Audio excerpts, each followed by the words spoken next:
Assalamualaikum warahmatullahi wabarakatuh. Halo semuanya, pada kesempatan kali ini saya akan memaparkan materi yaitu tentang PPh, subjek pajak, dan objek pajak yang diampu dengan dosen Bapak Wirmi Eka Putra, SE, MSI.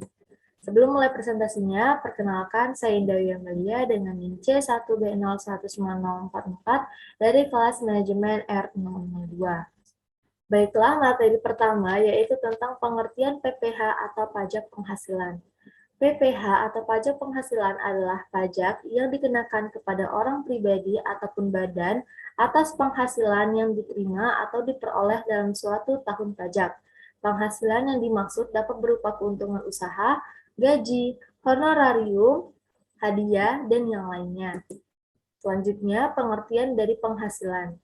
Penghasilan menurut Undang-Undang Pajak memiliki arti yang luas, yaitu bahwasanya pajak dikenakan atas setiap tambahan kemampuan ekonomis yang diterima atau diperoleh wajib pajak dari manapun asalnya yang dapat dipergunakan untuk konsumsi atau menambah kekayaan wajib pajak tersebut.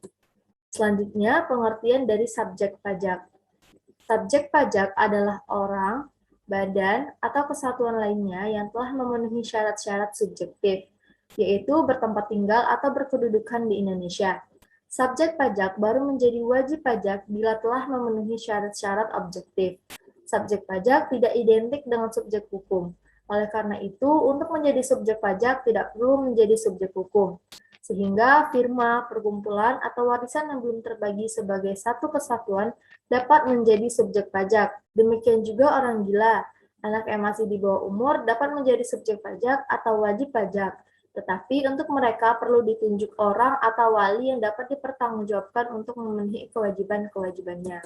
Adapun jenis-jenis subjek pajak, dalam Undang PPh, subjek pajak PPh terdiri dari dua jenis dan dapat diuraikan sebagai berikut. Yang pertama, subjek dalam negeri. Orang pribadi yang bertempat tinggal di Indonesia atau orang pribadi yang berada di Indonesia lebih dari 183 hari dalam jangka waktu 12 bulan atau orang pribadi yang dalam suatu tahun pajak berada di Indonesia dan mempunyai niat untuk bertempat tinggal di Indonesia. Yang kedua, subjek pajak luar negeri. Orang pribadi yang tidak bertempat tinggal di Indonesia atau orang pribadi yang berada di Indonesia tidak lebih dari 183 hari dalam jangka waktu 12 bulan dan badan yang tidak didirikan dan tidak bertempat kedudukan di Indonesia, atau yang menjalankan usaha yang melakukan kegiatan melalui bentuk usaha tetap di Indonesia. Selanjutnya, materi kedua yaitu yang tidak termasuk subjek pajak. Siapa-siapa saja yang tidak termasuk subjek pajak? Adapun yang tidak termasuk subjek pajak adalah yang pertama, kantor perwakilan negara asing. Yang kedua, pejabat-pejabat perwakilan diplomatik atau pejabat-pejabat lain dari negara asing dan orang-orang yang diperbantukan kepada mereka yang bekerja dan bertempat tinggal bersama-sama mereka dengan syarat bukan warga negara Indonesia dan di Indonesia pun tidak menerima atau memperoleh penghasilan di luar jabatan atau pekerjaannya tersebut, serta negara bersangkutan pun memberikan timbal balik. Dan yang tidak termasuk subjek pajak yang ketiga adalah organisasi-organisasi internasional, tapi dengan syarat tidak menjalankan usaha atau kegiatan lain untuk memperoleh penghasilan dari Indonesia, selain memberikan pinjaman kepada pemerintah yang dananya berasal dari iuran para anggota. Selanjutnya, saat mulai dan berakhirnya kewajiban subjektif pajak. Pertama, dimulainya subjek pajak. Bagi subjek pajak orang pribadi yang bertempat tinggal di Indonesia, maka kewajiban pajak subjektifnya akan dimulai pada saat ia lahir di Indonesia. Yang kedua, bagi subjek pajak orang pribadi yang berada di Indonesia lebih dari 183 hari dalam jangka waktu 12 bulan atau orang pribadi yang dalam satu tahun pajak berada di Indonesia, maka kewajiban pajak subjektifnya akan dimulai sejak saat orang tersebut berada di Indonesia.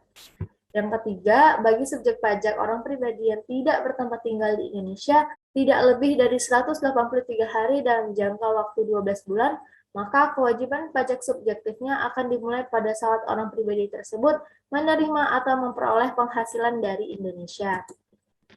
Selanjutnya, adapun berakhirnya kewajiban subjek pajak.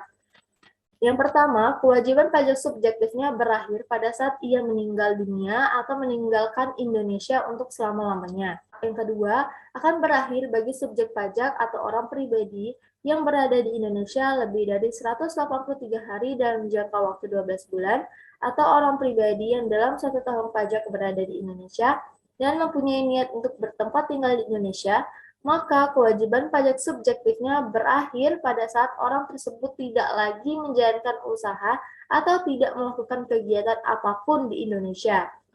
Yang ketiga, berakhirnya kewajiban subjek pajak orang pribadi yang tidak bertempat tinggal di Indonesia yang tidak lebih dari 183 hari dalam jangka waktu 12 bulan, maka kewajiban pajak subjektifnya berakhir pada saat orang tersebut tidak lagi menjalankan usahanya di Indonesia.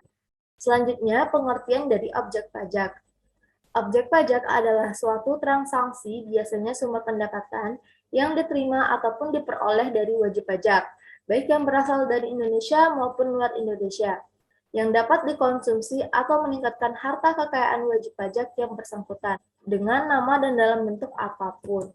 Adapun yang termasuk objek pajak adalah penghasilan, yaitu setiap tambahan kemampuan ekonomis yang diperoleh atau diterima wajib pajak, baik yang berasal dari Indonesia maupun luar Indonesia, yang dapat dipakai untuk konsumsi atau menambah kekayaan si wajib pajak.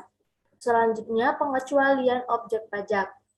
Adapun beberapa pengecualian yang dinyatakan sebagai bukan objek pajak penghasilan, diantaranya bantuan atau sumbangan yang termasuk zakat.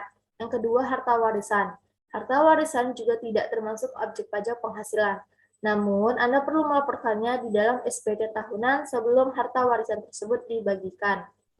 Yang ketiga, harta termasuk setoran tunai yang diterima oleh subjek pajak badan sebagai pengganti saham atau sebagai pengganti penyertaan modal.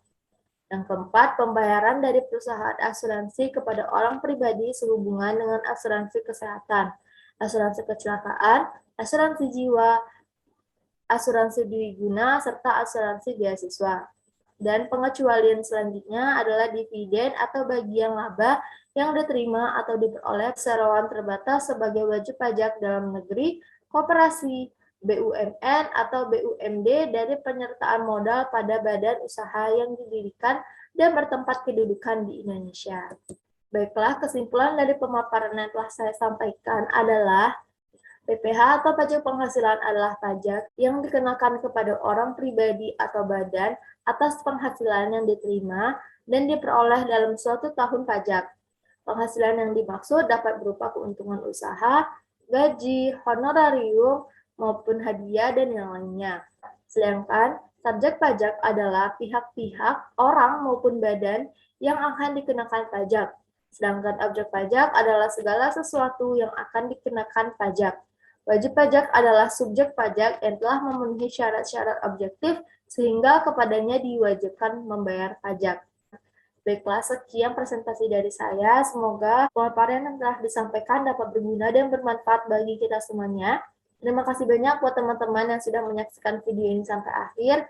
Saya akhiri dengan wabillahi taufiq wal hidayah. Wassalamualaikum warahmatullahi wabarakatuh.